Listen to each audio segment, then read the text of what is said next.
I sense that victory is in the air for Tuesday. Arlen Specter, once a prince of the Senate, is fighting for his political life in Pennsylvania. I need another term in office to bring these 125,000 jobs to this region. His opponent, Joe Sestak, hammers Specter for longevity. And while I respect the man, it's just time. Two Democrats, Specter, who logged 30 years as a Republican senator before switching out of the party that seemed ready to dump him, and Sestak, a two-term congressman and retired Navy admiral. This should be the leader for the Democratic principles? Nah, I don't buy that. I understand that people are frustrated. Another incumbent in trouble, Arkansas Democrat Blanche Lincoln, looking for a third Senate term, facing a tough primary Tuesday against two opponents. If you send the same people back to Washington, you are guaranteed to get the same result. Incumbents have been falling hard recently. Just last weekend, Utah Republicans knocked out three-term Senator Robert Bennett. He'd been targeted by the Tea Party. A few days later, West Virginia Democrats ousted Alan Mollahan, a 14-term incumbent.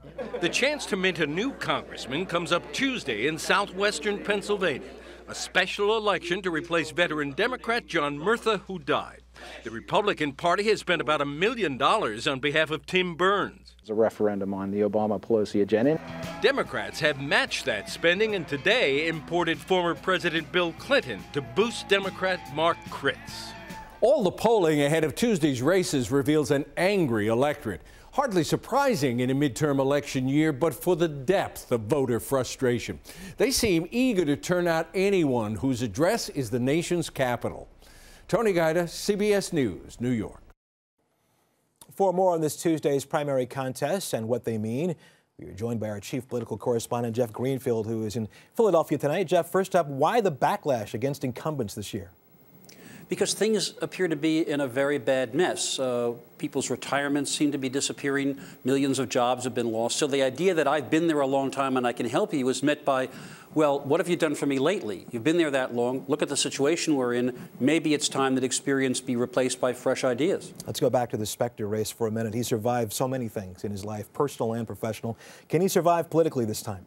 This is going to depend, ironically, on whether the old Democratic machine that Specter kind of fought for so long, the unions in Philadelphia, the organization of Ed Rendell, and the influence of President Obama can drag him over the finish line.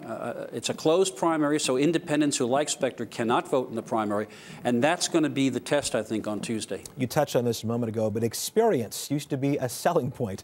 Not this time around. What's going on?